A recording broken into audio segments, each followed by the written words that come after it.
আলহামদুলিল্লাহ ওয়াসসালাতু ওয়াসসালামু আলা রাসূলিল্লাহ আল হায়াতুল উলিয়া লিল জামিয়াতিল কওমিয়্যা বাংলাদেশের ১৪৪৫ হিজরির পরীক্ষার কার্যক্রম ইতিমধ্যেই শুরু হয়েছে। পরীক্ষা কার্যক্রম সহজতর করার জন্য আল হায়াতুল উলিয়া প্রতিষ্ঠালগ্ন থেকেই নিরলসভাবে চেষ্টা করে যাচ্ছে। তারই অংশ হিসেবে আমাদের এই ভিডিও। এবছর আমরা কিভাবে ছাত্রছাত্রীদের নিবন্ধন কার্যক্রম আল হায়াতুল উলিয়ার ওয়েবসাইটের মাধ্যমে আঞ্জাম দিব তা আমরা এই ভিডিও টিউটোরিয়ালের মাধ্যমে দেখিয়ে দিচ্ছি। প্রথমে আমরা ক্রোম ব্রাউজারে প্রবেশ করছি। এরপর এখানে আমরা লিখব hems.alhayatululia.org। আমি লিখলাম। লেখার পর আমাদের এরকম একটি লগইন পেজ আসবে। এখানে আমরা ইউজার নেমের একটি ঘর থাকবে, পাসওয়ার্ডের একটি ঘর থাকবে। আমরা ইউজার নেমের ঘরে আমাদের ইউজার নেম দিব। আমি ইউজার নেম দিচ্ছি। পাসওয়ার্ডের ঘরে পাসওয়ার্ড দেব। পাসওয়ার্ড দিচ্ছি।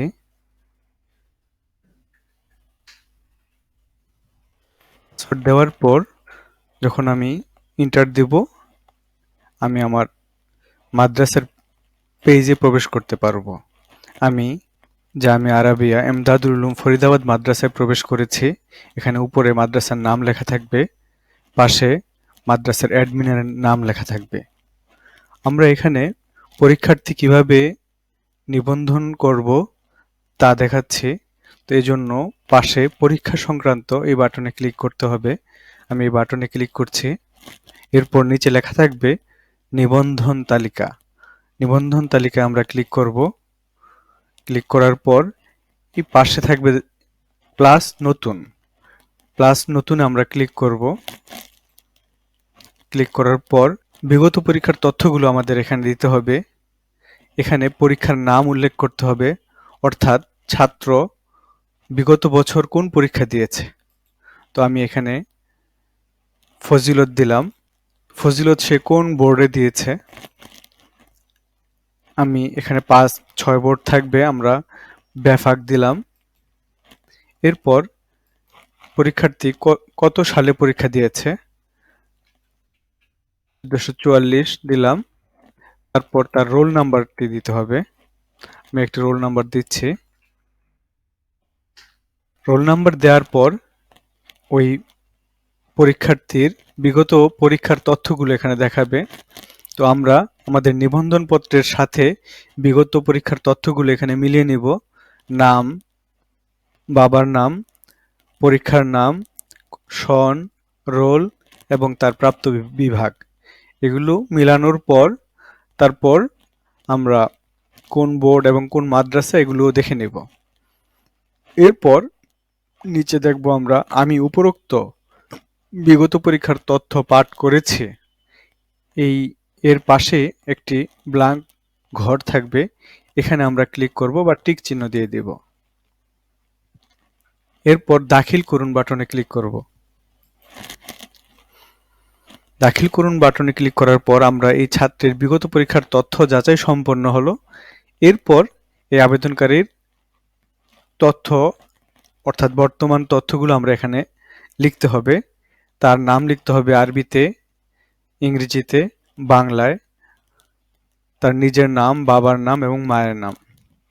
তো আমরা লিখে নিচ্ছি। আমি তথ্যগুলো পূরণ করে নিয়েছি। এরপর এখানে স্থায়ী ঠিকানা দিতে হবে। আমরা স্থায়ী ঠিকানা দিলাম। এরপর দাখিল এবং সংযুক্তি আপলোড এই বাটনে ক্লিক করতে হবে। আমরা ক্লিক করলাম। দাখিল বাটনে ক্লিক করার পর আবেদনকারীর যে তথ্যগুলো আমরা পূরণ করেছিলাম তার কিছু তথ্য এখানে দেখাবে। এরপর আমরা পরীক্ষার্থীর ছবি, স্বাক্ষর ও এনআইডি এখানে আপলোড করব। আমরা চাইলে ক্যাপচার বাটনে ক্লিক করে সরাসরি ছবি তুলতে পারি, অথবা চুজ ফাইলে ক্লিক করে কম্পিউটারে থাকা ছবি এখানে আপলোড করে দিতে পারি। চুজ ফাইলে ক্লিক করলাম, এরপর ফটোতে ক্লিক করলাম, এরপর ওপেন দিলাম। ওপেন দেওয়ার পর এখানে তার ছবি আসবে। আমরা দেখতে পাচ্ছি এখানে একটি বক্স দেখা যাচ্ছে। এই বক্সের মধ্যে তার ছবিটি নিয়ে আসতে হবে। তো আমরা আমাদের মাউসের মধ্যে যে স্ক্রল আছে, অথবা আমরা যেটাকে চাকা বলি, চাকা ঘোরালেই কিন্তু এটা ছোট বড় হবে। আমি চাকা ঘুরিয়ে এটা ছোট করলাম। ছোট করার পর রাইট বাটনে ক্লিক করলে আমাদের এই বক্সটা আমি আশেপাশে নিতে পারবো, উপরে নিচে নিতে পারবো। তো আমি রাইট বাটনে ক্লিক করে বক্সটাকে একটু বরাবর নিয়ে আসছি। আমরা এখানে লক্ষ্য রাখবো আমাদের ছবিটা যেন বক্সের মধ্যে থাকে। কখনো যেন এই বক্সটা এরকম যেন না হয় যে এই পাশের যেই খালি জায়গাগুলো আছে এগুলো যেন এই বক্সের মধ্যে না থাকে। যদি খালি জায়গাগুলো বক্সের মধ্যে থাকে তাহলে এখানে কিন্তু কালো হয়ে আসবে ছবিটা। এই জন্য আমরা সবসময় চেষ্টা করব পূর্ণ বক্সটা যেন ছবির মধ্যে থাকে। তো আমি ছবির মধ্যে পূর্ণ বক্সটা নিয়ে এসেছি। আনার পর তারপরে আমরা এই যে এই পেজটা আছে এই পেজের বাইরে আসব। আসার পর যদি আমি চাকাটা ঘুরাই তাহলে আমরা ক্রপ পাবো। যদি ভিতরে আমি এর ঘুরাই তাহলে কিন্তু ক্রপ কখনোই পাবো না। অনেক আমরা এই ভুলটা করি। তো এই বিষয়টা খেয়াল রাখবো।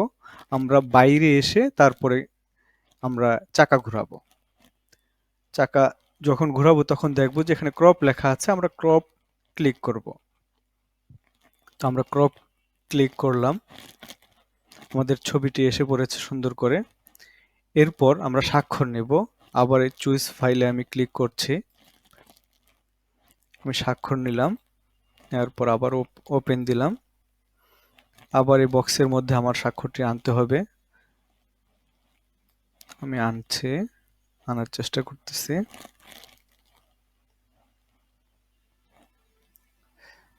আমার বক্সের মধ্যে স্বাক্ষর চলে আসছে, কিন্তু আমার এই দুই পাশে দেখেন এখনো কিন্তু বক্সের বাইরে দুই পাশে খালি আছে। তো এই বিষয়টা স্বাক্ষরের ক্ষেত্রে একটু সমস্যা হবে। আমার নিচে এসে পড়ছে এই জন্য খালি আছে, যেন এটা খালি না থাকে এটা চেষ্টা করব। আমি ক্রপ দিলাম, দেখেন দুই পাশে কিন্তু কালো হয়ে গেছে। এই বিষয়টা খেয়াল রাখবো। এরপর জাতীয় পরিচয়পত্র নিলাম, চুজ ফাইলে ক্লিক করলাম। জাতীয় পরিচয়পত্র, এখানে আমাদের সবগুলো তথ্য কিন্তু আমরা ডেমো দিচ্ছি, কোনো ব্যক্তি বিশেষের কারো তথ্য এখানে দিচ্ছি না। হয়তো রোলটা কোনো ব্যক্তি বিশেষের, আমরা দেখানোর জন্য রোলটা ব্যবহার করেছি, কিন্তু সবগুলো তথ্যই কিন্তু আমাদের একটি ডেমো।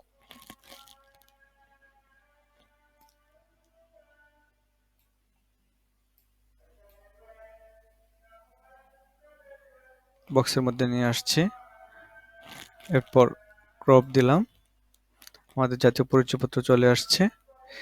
এরপর আপলোড এবং পরবর্তী এই বাটনে ক্লিক করব। ক্লিক করলাম।